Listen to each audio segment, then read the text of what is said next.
Commission মনে করে সম্ভবত আপনারা সকলে মিলে আলাপ আলোচনার মধ্যে দিয়ে এক জায়গায় আসতে পারবেন। যদি সেটা না হয়, আমরা কমিশনের পক্ষ থেকে সিদ্ধান্ত নিয়েছি সেটা হচ্ছে যে কমিশন একাধিক বাস্তবায়ন প্রক্রিয়া সম্পর্কে প্রস্তাব দেবে। আপনাদের মনে আছে যে আমরা সর্বশেষ যখন মিলিত হই তখন আমাদের বিশেষজ্ঞ প্যানেল থেকে যে মতামত দেওয়া হয়েছিল সেই মতামতগুলো আপনাদের সামনে আমরা উপস্থাপন করেছিলাম। এখানে একটি ত্রুটির কথা আমরা বিনয়ের সাথে স্বীকার করতে চাই। সেটা হচ্ছে, আমরা বলেছিলাম বিশেষজ্ঞদের সর্বসম্মত চূড়ান্ত অভিমত। এক অর্থে এটা ছিল আমাদের প্রত্যাশা, যেটাই বোধহয় সেই জায়গায় এসে আমরা দাঁড়াতে পারবো, কিন্তু আসলে এটা চূড়ান্ত যে হয়নি সেটা আপনারা জানেন, আমাদের দিক থেকে সম্ভবত চূড়ান্ত বলা ঠিক হয়নি।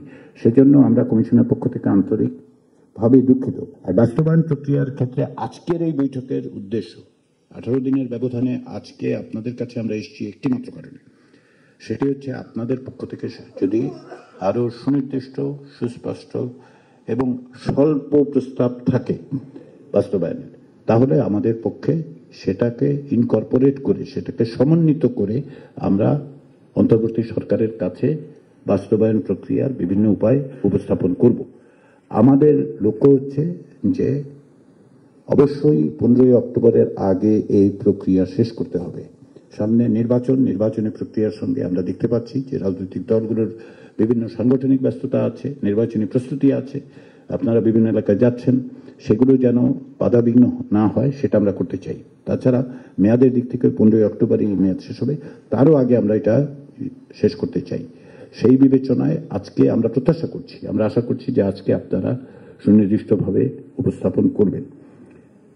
এক্ষেত্রে একটু স্মরণ করিয়ে দিই, আপনারা প্রত্যেকটি রাজনৈতিক দল যার যার অবস্থান থেকে দলীয় অবস্থান আপনারা বলেছেন, আপনারা লিখিতভাবে দিয়েছেন, আলোচনা করেছেন।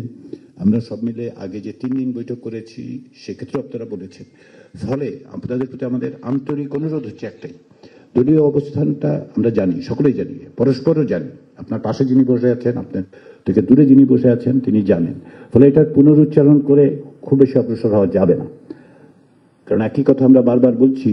তাতে যেহেতু এটা লাইভ ব্রডকাস্ট হয়, বাংলাদেশের নাগরিকরা দেখতে পাচ্ছেন, কিন্তু আমাদের লক্ষ্য তো হচ্ছে এটা একটা চূড়ান্ত জায়গায় উপনীত হওয়া।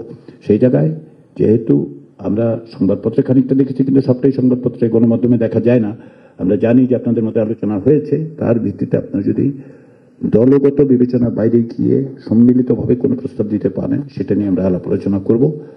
এবং তারই প্রেক্ষাপটে আমরা আজকের পরে আমাদের লক্ষ্য হচ্ছে, যদি আজকে আবার বলি 30টি রাজনৈতিক দল এখানে উপস্থিত, আপনারা যদি এক জায়গায় আসেন তাহলে আমরা বিশেষজ্ঞদের সাথে বসবই না, কিন্তু যদি প্রয়োজন হয় বিশেষজ্ঞদের সাথে আবার বসার, তাহলে সেটা আমরা বসবো। যে কারণে আমি বললাম যে চূড়ান্ত বলাটা সঠিক হয়নি আমাদের, তারপরেও কিছু মতামতদের আছে।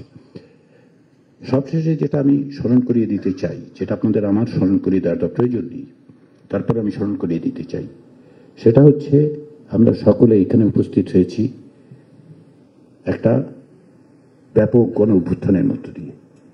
বাংলাদেশের মানুষ তাদের প্রাণ দিয়ে, তাদের রক্ত দিয়ে আমাদের একটা দায়িত্ব দিয়েছেন।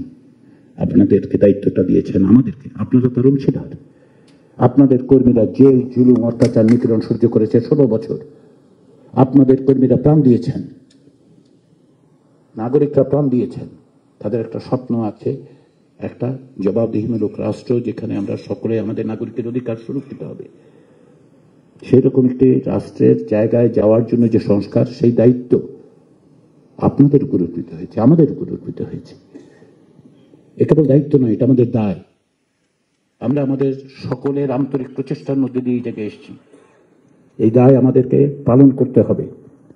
কেবলমাত্র একটু সনদ স্বাক্ষর করাই সেই দায়ের শেষ নয়, আমাদেরকে সকলে মিলে এই প্রচেষ্টাটা, এই রাষ্ট্রের সংস্কার, কাঠামোগত সংস্কারের জায়গাটা তৈরি করতে হবে।